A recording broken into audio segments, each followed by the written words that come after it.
Alrighty, so this video is to demonstrate how to remove the rear base of a 5-door Jimny. So this back panel here needs to be taken out to access some bolts at the back of the base, but you'll see in a sec. So there's two plastic clips that hold this panel in. You use a blade screwdriver to pry them up.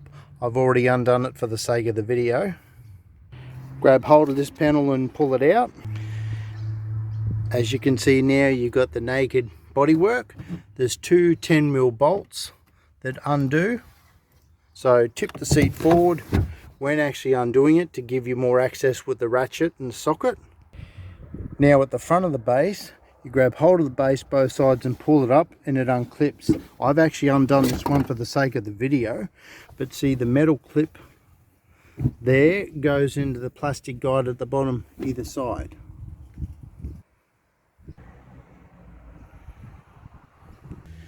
Video was brought to you by Caboolture Seat Cover Factory.